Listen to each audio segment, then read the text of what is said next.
जय साईं राम। अक्सर लोग ऐसा बोलते हैं कि जो होना है वो तो होकर ही रहेगा, तो फिर भक्ति से क्या फ़ायदा है। तो इस संदर्भ में मेरा यही कहना है कि ये सही बात है, जो होना है वो तो होकर ही रहेगा।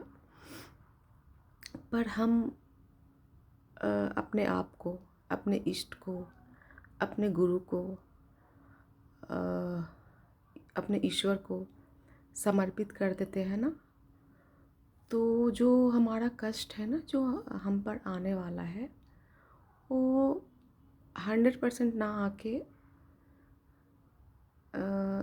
50, 60, 70 इतना परसेंट रह जाता है। वो अपने जैसी आपकी श्रद्धा है उसके अकॉर्डिंग, ठीक है।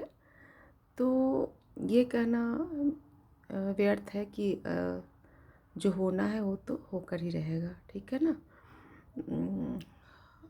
चूँकि मान लो कि जो होना है वो होकर ही रहेगा। मैं मान लो कि आप कहीं जा रहे हैं, कार से जा रहे हैं या किसी भी चीज़ से जा रहे हैं, और आपके ऊपर एक बड़ा सा पत्थर गिरने वाला है या चट्टान, इस तरह से कह लीजिए, कुछ गिरने वाला है, उससे आपका बहुत कुछ डैमेज होने वाला है।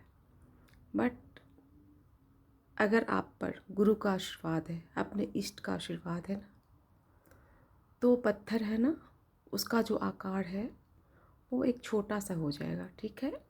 जहाँ आप के साथ इतना बड़ा एक्सीडेंट हो सकता था, वो छोटा सा, उसमें आप थोड़ा सा चोट लग के या खरोंच लग के ऐसा रह जाएगा। तो यहाँ पे ये होता है, जब हम अपने आप को समर्पित कर देते हैं, समर्पण हमारा जो है हम गुरु को कर देते हैं, तो ये होता है। तो सही है, इस तरह से वो अपना जो हमारा कष्ट होते हैं ना, जो अपने भक्तों का कष्ट अपने ऊपर ले लेते हैं। और जो हमारे बाबा हैं उनका क्या ही कहना, वो तो इतने दयालु है कि मत ही पूछो। बहुत दयालु हमारे बाबा है। मतलब उनको क्या चाहिए, उनको कुछ नहीं चाहिए, अपने भक्तों से कुछ नहीं चाहिए। वो तो हम अपनी श्रद्धा प्रेम में ना, हम उनको तरह तरह का खाना, पकवान या हार, ये सब हम चढ़ाते हैं। बट उनको कुछ नहीं, बस मतलब मैं बाकी भगवान का नहीं जानती, बट यहाँ बाबा की भक्ति करना इतना आसान है। यहाँ कुछ आडंबर कुछ भी नहीं ऐसा है। बस आपके अंदर, आपके हृदय में ना बाबा के लिए अथाह प्रेम होना चाहिए, अटूट विश्वास होना चाहिए, और सबूरी होनी चाहिए। क्योंकि बाबा परीक्षा भी बहुत लेते हैं, बहुत ज़्यादा लेते हैं। तो हमें हर परीक्षा को ना पार करना है, हंस कर पार करना है। क्योंकि रोक कर या चिंतित होकर, हाँ हम इंसान हैं, हमें होता है ये चिंता और ये रोना, ये सब होता है। कोई बात नहीं, उतना कर लेना चाहिए, लेकिन तुरंत ही फिर अपने आप को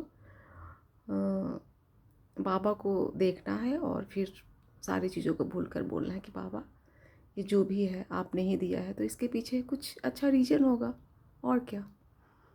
तो इस तरह से, बट ये नहीं कि कभी भी आप अपने बाबा को छोड़ो मत। क्योंकि आप छोड़ भी दोगे ना, बहुत लोगों को मैं देखती हूँ कि कुछ भी हुआ तो आप कभी यहाँ, कभी इस दरबार, कभी उस दरबार, कभी उस दरबार, ऐसा नहीं करना है। दरबार एक है। मैं बाबा को मानती हूँ, बाबा को बहुत प्यार करती हूँ, इसलिए मैं बाबा के बारे में बात कर रही हूँ। क्योंकि मैं और भगवान का मुझे नहीं पता है, तो मैं तो सिर्फ बाबा के बारे में बात करूँगी कि हमारे बाबा बहुत दयालु, बहुत कृपालु है। आप लोग उन पर विश्वास कीजिए।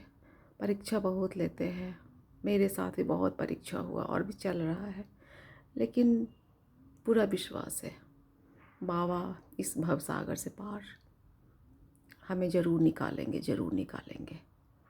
तो ऐसे ही आप लोग भी विश्वास कीजिए, और प्रेम से उनका, कभी भी आप कितना भी काम में व्यस्त हो, एक बार उनको याद कर लीजिए। आप जैसे खाना खाने जा रहे हैं तो याद कर लीजिए, आप नहीं टाइम है, आप उनको नहीं भोग लगा रहे, आप खाना बना रहे हैं या खाने जा रहे हैं, उस समय याद कर लीजिए। तो इस तरह से उनको बहुत खुशी होती है, बहुत खुश हो जाते हैं वो। तो ये सब चीज़ें हैं हमारे बाबा के। आप एक कहीं भी जा रहे, एक छोटा सा फूल ले आके उनको चढ़ा दीजिए श्रद्धा से, वो बहुत खुश हो जाते हैं। एक दीपक जला दीजिए, वो बहुत खुश हो जाएंगे आप, आपको बहुत आशीर्वाद मिलेगा। तो इन छोटी छोटी चीज़ों से बाबा खुश होते हैं। तो बहुत सरल है, जो बाबा की भक्ति बहुत सरल है, कुछ आडंबर नहीं, कुछ भी नहीं। ठीक है, तो बाकी बाद में बात करती हूँ। अभी आरती का टाइम होने जा रहा है। तो इसी के साथ बाबा आप सब पर अपना आशीर्वाद बना कर रखें। यही मेरी बाबा से हमेशा कामना रहेगी कि संसार में बाबा खुशी फैलाए, और जो भी जिनके कष्ट है, जो भी कष्ट में है, उनके कष्ट को बाबा जल्दी दूर करें। इसी प्रार्थना के साथ जय साईं राम, ओम साईं राम, श्रद्धा सबूरी।